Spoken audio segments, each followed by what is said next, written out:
जय हो भोला जय भंडारी सुन लिए पुकारा, जय हो भोला जय भंडारी सुन लिए पुकारा। हाथ जोड़ पे खड़े रहो, हाथ जोड़ पे।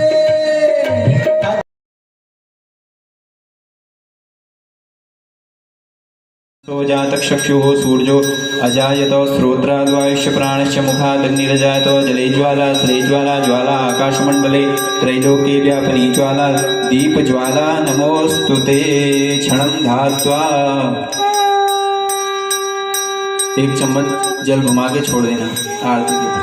कोई आदि कोई भोक्तितम ग्रहणास्मद्कृतम सिद्धि ज्ञान गुण सागर जय कपीस तिहु लोक उजागर। राम दूत अतुलित बलधामा, अंजनी पुत्र पवन सुत नामा। महावीर विक्रम बजरंगी, कुमति निवार सुमति के संगी। कंचन बरन विराज सुवेशा, कानन कुंडल कुंचित केसा। हाथ वज्र और ध्वजा विराजे, कांधे मूज जनेऊ साजे। शंकर सुवन केसरी नंदन, तेज प्रताप महाजगवंदन। बोलिए आदि शक्ति भगवती मैया की, श्रीमद देवी भागवत महापुराण की, इष्ट देव छड़ौना देवता की, डुंडुकी मैया की, बेतालेश्वर देवता की, परम पिता परमेश्वर की असीम अनुकंपा से, इष्ट देव क्षण देवता की कृपा से तथा पितरों के आशीर्वाद से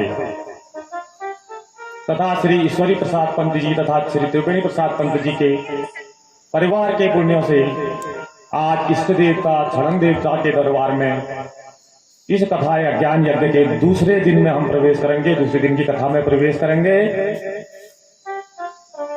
कल की कथा में हमने सुना था, पहले दिन की कथा में, कि हमने महात्मा का श्रवण पान किया था। महात्मा मतलब महत्व है, इसका महत्व क्या है, महात्मा कैसे इसको सुनना चाहिए, क्या विधि होनी चाहिए और कैसे तैयारी करनी चाहिए, कैसे ब्राह्मणों का पूजन करना चाहिए, ये कल हमने सुना। और कैसे इसका पूजन करने से अपुत्र को पुत्र की प्राप्ति होती है, धन चाहने वाले को धन प्राप्ति होती है, और जो रोगी है वो रोगों से मुक्त हो जाता है। तो इस प्रकार कल हमने महात्मा का श्रवण पान किया। तो उससे आगे आज हम दूसरे दिन की कथा में प्रवेश करेंगे। तो महर्षि शौनक जी कहते हैं सूत जी से कि हम श्रीमद देवी भागवत सुनना चाहते हैं, तो उसको आप हमें सुनाइए। शौनक उवाच सूत सूत महाभाग, धन्योऽसि पुरुषर्षभः, यदधीता स्वया सम्यक् पुराण संहिता शुभा। हे पुरुषों में श्रेष्ठ भाग्यवान सूत जी, आप धन्य हैं, क्योंकि आपने संसार में अत्यंत दुर्लभ पुराण संहिताओं का भली भांति आपने अध्ययन किया है। हे पुण्यात्मन, हे मानव, आपने कृष्ण द्वैपायन व्यास रचित 18 पुराणों का सम्यक अध्ययन किया है, जो 5 लक्षणों से युक्त है, और जिनका आपने सत्यवती पुत्र व्यास जी से ज्ञान प्राप्त किया है। हमारे पुण्य से ही आप इस उत्तम मुनियों के निवास योग्य दिव्य पुण्य तथा कल के दोषों से रहित क्षेत्र में पधारे हुए हैं। हे सूत जी, मुनियों का यह समुदाय परम पुण्य दायिनी जो यह पुराण संहिता है, इसको सुनना चाहता है। आप इसको हमें सुनाइए, उसका वर्णन कीजिए। तब ऋषिगण बोले, हे सूत जी, हमारा चित्त संदेह रूपी सागर में पूर्णतः डूबता जा रहा है, क्योंकि आपने महान आश्चर्यजनक तथा संसार को विस्मित कर देने वाली बात कह दी है। आपने कह दिया है कि विष्णु के शरीर से उनका सिर अलग हो गया था और वो सर्वपालक जनार्दन पुनः हयग्रीव हो गए थे। देव योग से उनका भी मस्तक कैसे कट गया वह सब आप मुझसे विस्तार पूर्वक शीघ्र कहिए। ऐसा ऋषि जो है सूत जी से पूछ रहे हैं। तब सूत जी बोले, किसी समय वे सनातन देव जो विष्णु हैं 10,000 वर्षों तक भीषण युद्ध करके अत्यंत थक गए थे। तदंतर वह एक समतल तथा शुभ स्थान पर पद्मासन लगाकर पृथ्वी पर स्थित प्रत्यंचा पर चढ़े हुए धनुष पर जो है अपना गर्दन उन्होंने दिखा दिया, यानी जो धनुष होता है इसे ऐसे खड़ा किया, उसके ऊपर वाले हिस्से में उन्होंने अपना सिर दिखा दिया था। तो उस धनुष की नोक पर जो भार देकर लक्ष्मीपति भगवान विष्णु सो गए और थकावट के कारण देवयोग से उनको क्या हुआ, गहरी नींद आ गई। और कुछ समय बीतने के बाद ब्रह्मा शिव तथा इंद्र सहित सभी देवता यज्ञ करने को उद्यत हुए, यानी तैयार हुए।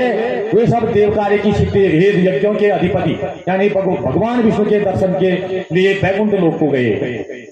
तो वहां उन्होंने देवतागणों ने उस समय वहां ज्ञान दृष्टि देखकर वहां देखा तो वहां विष्णु भगवान विराजमान थे और उन्होंने देखा कि भगवान विष्णु योग निद्रा के वशीभूत होकर अचेत पड़े हुए हैं।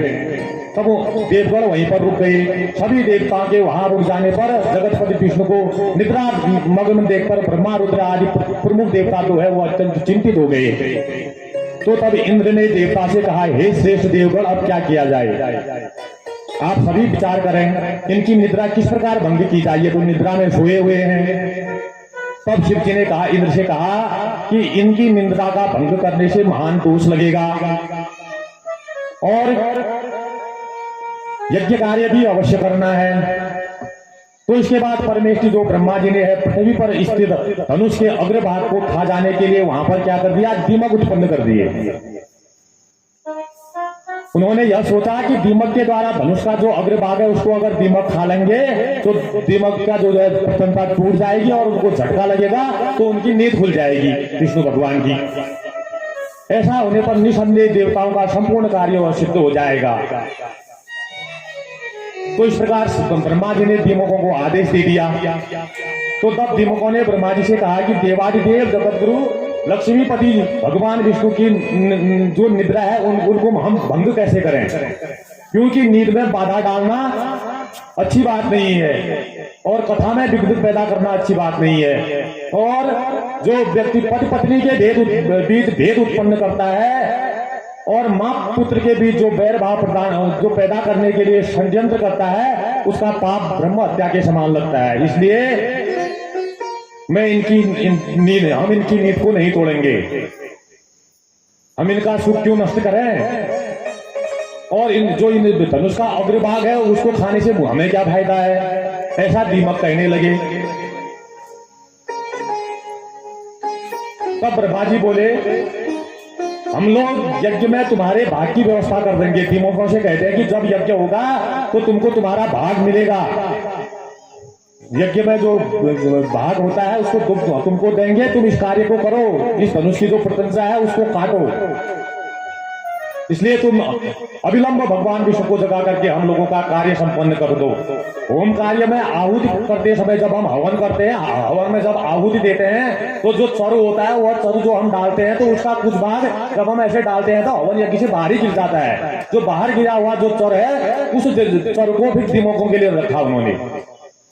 बाकी तो जो हवन करते हैं यज्ञ में गिरता है, बाकी जो बाहर गिर जाता है तो वो बाहर वाला चर की व्यवस्था उन्होंने दीमकों के लिए करी। इसलिए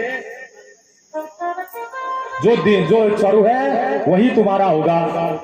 ब्रह्मा जी के इस प्रकार करने के अनंतर दीमकों ने धरातल पर स्थित धनुष के अग्रभाग को शीघ्र ही खा लिया, जिससे धनुष की डोरी टूटी और विष्णु भगवान को झटका लगा और भीषण ध्वनि पैदा हुई और सभी देवगण इस ध्वनि को सुनकर के भयभीत हो गए। ब्रह्मांड क्षुब्ध हो गया, पृथ्वी में कंपन होने लगा, सभी समुद्र उद्विग्न हो गए, जलचर जंतु व्याकुल हो गए, प्रचंड हवाएं चलने लगी और पर्वत जो है वो भी हिलने लगे, सभी दिशाएं अत्यंत भयानक हो गई।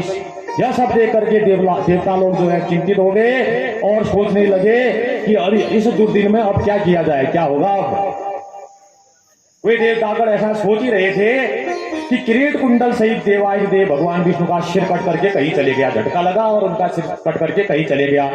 और कुछ समय इस बार वहां घोर अंधकार हो गया और अंधकार के बाद वहां का जो वो है वो शांत हो जाने के बाद ब्रह्मा और शंकर ने भगवान विष्णु का मस्तक विहीन विलक्षण जो उनका शरीर है वह देखा। तो भगवान विष्णु का जो सिर विहीन धड़ देख करके सभी देवता अत्यंत विस्मित हुए और चिंता सागर में निमग्न होकर शोकाकुल होकर विलाप करने लगे। ओम जय अम्बे गौरी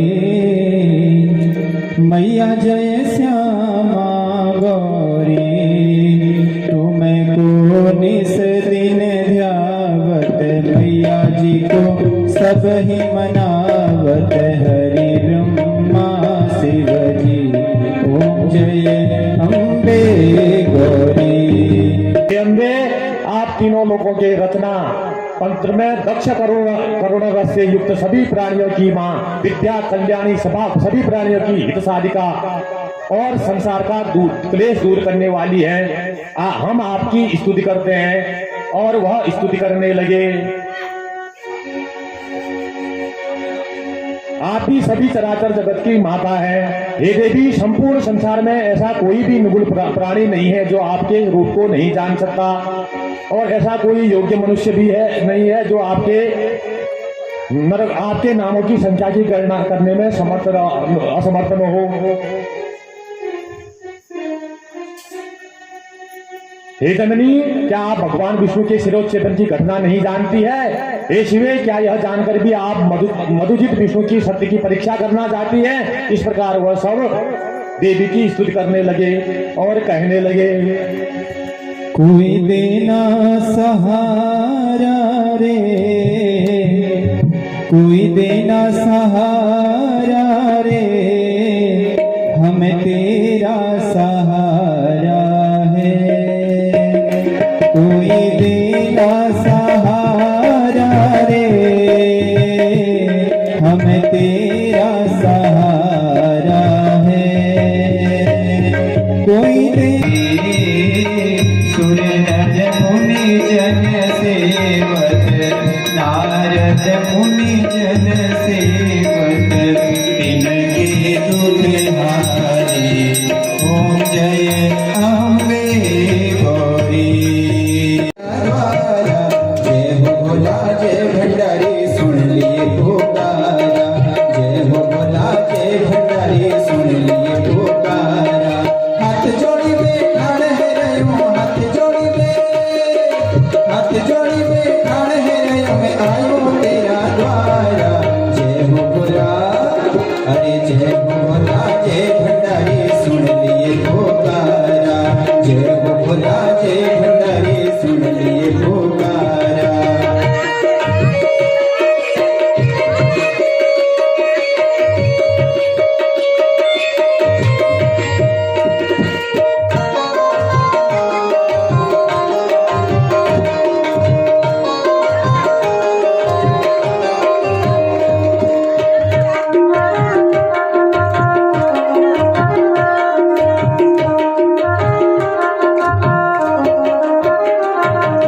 शंख चक्र गदा पद्म और त्रिशूल धारी, शंख चक्र गदा पद्म और त्रिशूल धारी, शंख चक्र गदा पद्म और त्रिशूल धारी, शंख चक्र गदा पद्म और त्रिशूल धारी। भक्तनों का हित चाचे नंद की सवारी, भक्तनों का हित चाचे नंद की सवारी। हमरा जो भोले बाबा, हमरा जो भोले बाबा, भक्त छाम त्यारा। जय हो भोला जय भंडारी, सुन लिए पुकारा। जय हो भोला जय भंडारी, सुन लिए पुकारा। हाथ जोड़ बैठाड़ है रयो, हाथ जोड़ बैठाड़ है रयो, मैं आयो तेरा द्वारा। जय हो भोला जय भंडारी, सुन लिए पुकारा। भोला जय भंडारी, सुन लिए पुकारा। जय हो भोला जय भंडारी, सुन लिए पुकारा। तो यार दोस्तों, अगर आपको ये भागवत कथा अच्छी लगती है तो यार क्या कहता है, मैंने अपने उसमें यूट्यूब के डिस्क्रिप्शन में अपनी लिंक डाल रखी इंस्टा की, तो दोस्तों उसमें अपलोड करने वाला हूँ पूरी भागवत कथा। तो अगर आपको अच्छी लगती है तो यार इंस्टा में भागवत कथा आप पूरी सुन सकते हो। तो मिलते हैं कल, तब तक के लिए बाय।